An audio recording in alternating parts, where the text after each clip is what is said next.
আশা করি তোমরা প্রত্যেকে ভালো আছো, আমরাও ভালো আছি। আজকে হলো কী বার? আজকে হলো শনিবার। তো চলো আজকের ব্লগটা দেখতে থাকো। একটু বেলা করেই শুরু করেছি, সকাল থেকেই প্রথম শুরু করিনি। সকালে যাবতীয় যা করার তা তো হয়েই গেছে। দেখো বাইরের অবস্থাটা দেখো, প্রচণ্ড গরম, তাই না? প্রচণ্ড রোদের তাপ বাইরে, মানে তাকানোর মতো উপায় নেই। দেখো, আর এই প্রচণ্ড গরমে আজ আমি কি করি, কি অবলম্বন করি বা ব্যবস্থা, সেটাই তোমাদের সাথে আজকে শেয়ার করব। তো দেখতে থাকো। এটা কিন্তু আমার বাড়িরই একটা জবা ফুল গাছ। অনেক ফুল ফোটে এই গাছটাতে, একমাত্র এই কালারের গাছটাতেই অনেক ফুল ফোটে। তার পেছনে কিন্তু পিঙ্ক কালারের একটা আছে, আর এদিকে তো ডিপ পিঙ্ক আছে, তোমাদেরকে আগে দেখিয়েছি। এদিকে রান্নাও কিন্তু শুরু করে দিয়েছি। আর কি করব, এই প্রচণ্ড গরমে না কিছুই ভালো লাগছে না। রান্নাঘরে তো বেশিক্ষণ দাঁড়ানোই যাচ্ছে না। রান্নাঘরে মনে হচ্ছে যেন কয়লা খনি। রান্না বসিয়ে দিয়েই চলে আসছি। কিন্তু তা করলে তো হবে না, অনেক কাজ রয়েছে। ভাত আমার অলরেডি হয়ে গেল। এবার ভাতের হাঁড়িটা একটু ফাঁকা করে টেবিলেই রেখে দেবো। চলো দেখতে থাকো আজকে কি করি। তোমরা একটু আগে দেখলে না, এই ফ্যান চালিয়ে দাঁড়িয়ে রয়েছি। হঠাৎ করে না মনটা ভালো লাগছিল না। হঠাৎ করে ঠিক না, গতকাল বিকেলবেলা মায়ের সাথে ফোনে একটু কথা হচ্ছিল। মায়ের ফোন পেলেই না আমার মনটা যেন কেমন খারাপ হয়ে যায়। এই যে তোমাদের সাথে এখন বলছি মায়ের কথাটা, এটা বলতে গেলেও যেন কেমন ইমোশনালি হয়ে পড়ি। কেন জানো তো? বাবা নেই তো, দাদারা আছে আর মা আছে, বৌদিরা আছে, ভাইয়ের বউ আছে, আমি একা। কিন্তু সেটা বড় কথা না, বাবার কথা বেশি মনে পড়ে যায়। মা যখন বলে অনেক দিন আসছিস না, তোদের দেখতে পাচ্ছি না, বাড়িতে এটা হচ্ছে ওটা হচ্ছে, আম হয়েছে গাছে, এইটা হয়েছে ওটা হয়েছে, কবে আসবি, তোদের ছাড়াই খাচ্ছি। এগুলো তখন শুনলে মনে পড়ে বাবাও তো এরকমই করতো, এরকমই বলতো। ভীষণ মন খারাপ করে বাবার জন্য। তো যাই হোক, ওই জন্য হঠাৎ করে গতকাল বিকেল থেকেই মায়ের সাথে কথা বলার পর থেকেই মনটা খারাপ খারাপ করছিল। ওই জন্যই তোমাদের সাথে এইটুকু বলে ফেললাম। যাকগে, ওটা একটা সাইড, একদম একান্তই নিজের ইমোশান তোমাদের সাথে একটু শেয়ার করে ফেললাম। চলো আজকে না, এই যে দেখছো ওই বাস্কেটটা, এটা কিনেছি বাড়ি।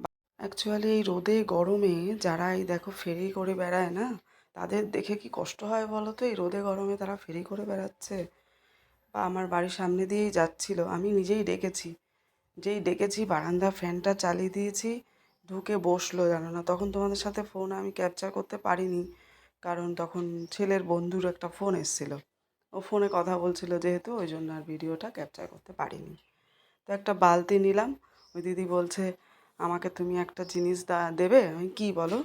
যদি সাধ্যের মধ্যে হয় অবশ্যই দেবো। কোথা থেকে এসছো? বলছে রানাঘাট। আমি রানাঘাট থেকে এই দুপুর রোদ গরমে বেরিয়েছো? কী করবো মাসি, পেটের দায় তো বেরোতেই হবে। সে তো ঠিকই। শাড়ি চাইছিল, তা আনলাম দেখো আজকে তো আমি পুরো রেডি নেই, গুছিয়ে রাখার ব্যাপার আছে, দেখে রাখার ব্যাপার আছে। তুমি অন্য একদিন এসো। আসে এরা মাঝে মাঝেই আমাদের এখানে, তবে সানডে দেখে এসো, তখন আমি তোমাকে দেবো। তুমি এসো, আমি বেছে রাখবো।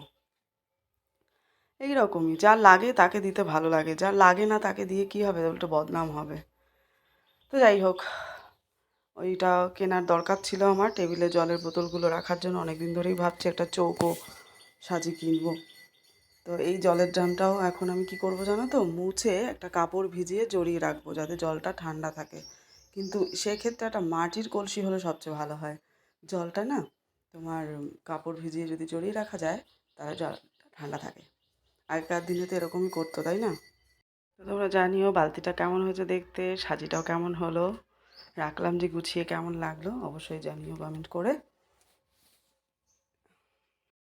আচ্ছা, এবার একটু অন্য কথায় আসি। কমেন্ট করেছো আগের দিনের ভিডিও দেখে, চক্রবর্তী ফ্যামিলি লাইফস্টাইল দিদিভাই, তোমাকে অনেক অনেক ধন্যবাদ। তুমি সুদূর কোথা থেকে আমার ভিডিও দেখো আমি জানি না, তোমাদের সাথে বন্ধুত্ব হয়েছে, অনেক অনেক ধন্যবাদ। তুমি আমার ভিডিও দেখে কমেন্ট করেছো। এমনি করে প্রত্যেক দিন আমার ভিডিও দেখো, কমেন্ট করো কেমন, কোথা থেকে দেখছো অবশ্যই জানিও দিদিভাই। ভালো থেকো, সুস্থ থেকো, অনেক অনেক ভালোবাসা জানাই তোমাকে। কমেন্ট করেছো সোমা দিদিভাই, অনেকটা সময় ব্যয় করে তোমরা প্রত্যেকদিন আমার ভিডিও দেখো, তুমি কমেন্ট করো, আমার ভীষণ ভালো লাগে। এই যে সময় বার করে দেখো, কমেন্ট করো, এটাই আমার কাছে অনেক। একটু একটু করে এগিয়ে যেতে তোমরা সাহায্য করছো। তো চলো, অনেক ভালোবাসা রইলো তোমাদের জন্য। এবার আমি এখানটায় মুছবো, কেন জানো তো? আমি তেলের বোতলগুলো যেহেতু এখানটায় রাখি, প্রত্যেকদিন রাখতে রাখতে না বোতল থেকে দেখবে একটু একটু তেল কিন্তু চুয়ে চুয়ে পড়ে, তাই না? এবার এই জায়গাটা যদি সাবান দিয়ে একটু না ধুই, যা রাখবো তাতেই কিন্তু একটা তেল কেষ্টে ভাব হয়ে যায়।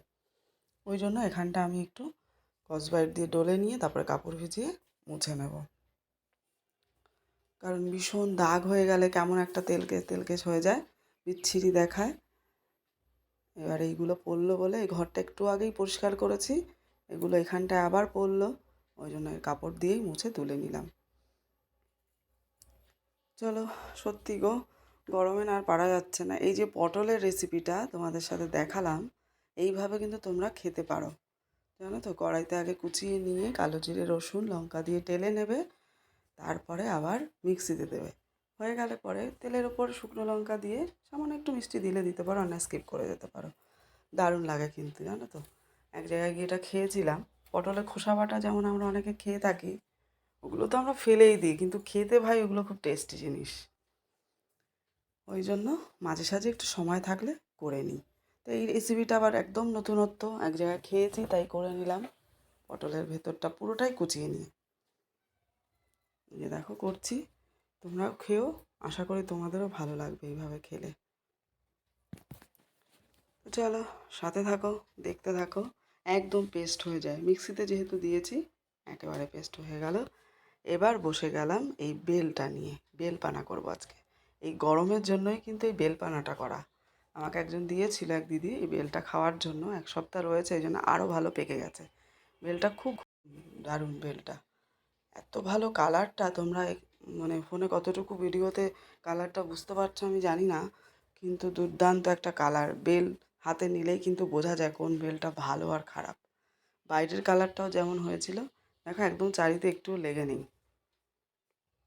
গরমের দিনে বেলপানা খাওয়া কিন্তু খুব উপকার, খুব উপকার, জানো তো? শরীর পেট ঠান্ডা রাখে। আমি ফ্রিজের জলে ওই গ্লাসের মধ্যে একটু চিনি নুন ভিজিয়ে রেখে দিয়েছি অলরেডি। আর এটা একটু ছেঁকে ছেঁকে নিলাম। দানাগুলো পড়লে তো খেতে ভালো লাগে না, সবাই বিরক্ত বোধ হয়, ওই জন্যই খেতে চায় না সবাই। তা এবার এইভাবে আমি ছেঁকে নিয়ে, এই দেখো কতগুলো দানা বেরিয়েছে, এটা ফেলে দেবো। এদিকে গ্লাসের নুন চিনি ভেজানো জলটা ঢেলে দিলাম। এবার এই বোতলটা কিন্তু ফ্রিজ থেকে বার করেছি, এর থেকে অল্প অল্প করে জল মিশিয়ে নেব। ছেলে খেতে চাইছে না, ও খেতে চায় না সব কিছু, পিটপিটে ভাব, বুঝেছ? তা যাই হোক, আমি আর দাদাভাই খাবো। আমি করে নিয়ে ফ্রিজে ঢুকিয়ে দেবো এখন। দাদাভাই এলে পরে তারপরে খেয়ে নেবো।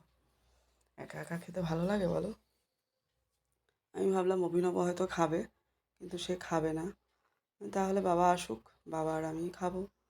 এদিকে রান্না প্রায় শেষ। প্রচণ্ড গরমে মনে হচ্ছে কখন রান্নাঘরের কাজগুলো পুরোপুরি শেষ হবে, বেরিয়ে যাব। কারণ আজকে ঘর বারান্দা মুছতে হবে, মুছে নিয়ে তারপর আরও কাজ আছে, এই আর কি। চলো, সাথে থাকো, দেখতে থাকো।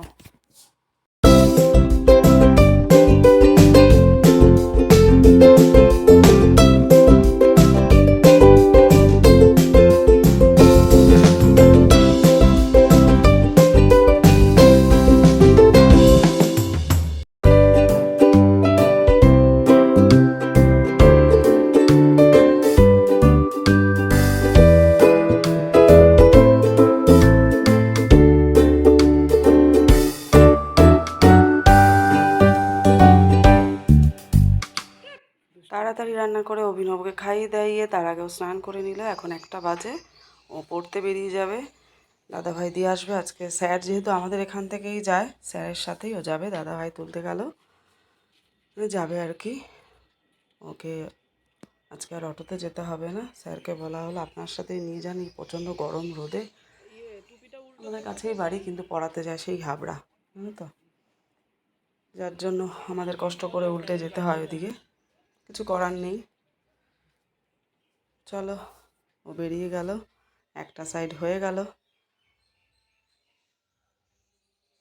আমি স্নান টান করে ফ্রেশ হয়ে চলে এলাম, কাচাকুচি করে দাদাভাইকে বললাম তুমি ছাদে গিয়ে দিয়ে এসো, এই যে দেখছো বেডশিটটা, পুরনো বেডশিট বার করেছি, ভিজিয়ে ঘরের মাঝখানে দিয়ে রাখলাম, যাতে করে তোমার, আমি আগেও গরম পড়লে এরকম করতাম, কাপড় ভিজিয়ে হয় খাট রেলিংয়ে দিয়ে রাখতাম, জানলায় দিয়ে রাখতাম, তাতে ঘরের হাওয়াটা ঠান্ডা থাকতো। তোমরাও করে দেখতে পারো, এতে ঘর ঠান্ডা থাকে কিন্তু। এদিকে যে র্যাকটা, জুতোর বাক্সটা বানানো হয়েছিল, এতে প্রাইমার লাগালো দাদাভাই। তারপর স্নান টান করে এসে আমরা দুপুরের লাঞ্চে বসে গেলাম। তো চলো আজকের ভিডিওটা এখানেই শেষ করছি। ভালো লাগলে অবশ্যই লাইক শেয়ার কমেন্ট করো।